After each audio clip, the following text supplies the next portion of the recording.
We've taken a look at how protons and neutrons are arranged in the nucleus, but we haven't really looked at where the electrons are at. We know they're not in the nucleus, we know they're around the nucleus, and today we are going to look at how they're arranged. They're not just necessarily in random locations. So remember, electrons, these are a negative charge,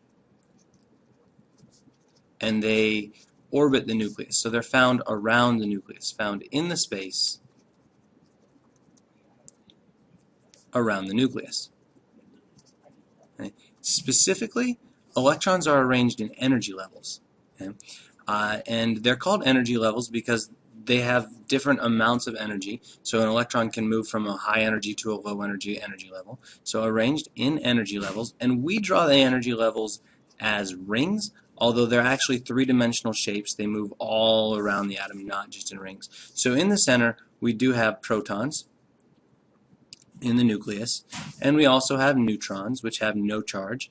And since the neutrons have no charge and the protons have a positive charge, the overall charge of the nucleus is positive because those protons give it a positive charge, and that attracts the electrons. So the electrons are going to be out here in energy levels. This is the first energy level. It's the smallest energy level. It's the closest one to the nucleus. It can only hold 2 electrons. So the first energy level, 2 electrons fit.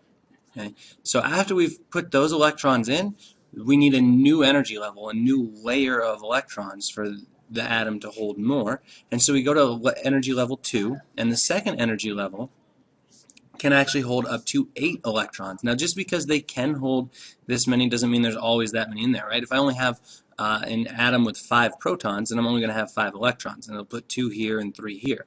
Okay. So the first 2 electrons, the second 8 electrons, and then we can keep adding energy levels. The third energy level will actually hold 18 electrons, but when these energy levels start to get bigger and bigger and bigger, they kind of fractionalize a little bit. So the third will hold 18 electrons, but it only likes to have 8 in it.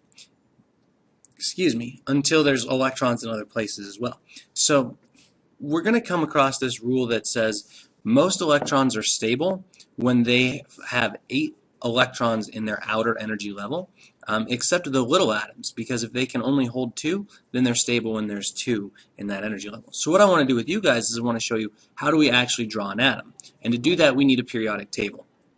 Okay, so this is called the B group, and we're going to ignore these elements for now. They're all metals, but they have a little bit different properties that we're not going to get into yet. So we're going to concentrate on the first 2 columns and the last 2 columns, and these are called A group elements. And all we have to do to draw these is pick an element, pick an atom, and look at the information that's given. So carbon, right here, is element number 6, and that means it has 6 protons. Now, I don't have an isotope of carbon, but I know that a very common isotope of carbon is carbon-12. So if I want to draw a carbon-12 atom, I look at that and I go, well, it's carbon, so that means it has 6 protons.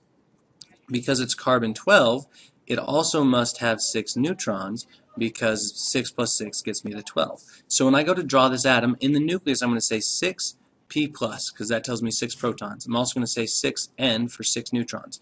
And the nucleus is in the center. Nothing else is there, so there's my nucleus. And then I need, because there's 6 protons, I also need 6 electrons. So I'm going to go ahead and draw in my first energy level, and that one only holds 2, so I put 2 electrons on that, and then I go to my next energy level, and I need to get to a total of 6 electrons. I have 2, so I need 4 more, so I'm going to go 1, 2, 3, 4, and so now I have a carbon-12 atom. My nucleus has the 6 protons in it and the 6 neutrons, and then my energy levels show me where the electrons are located.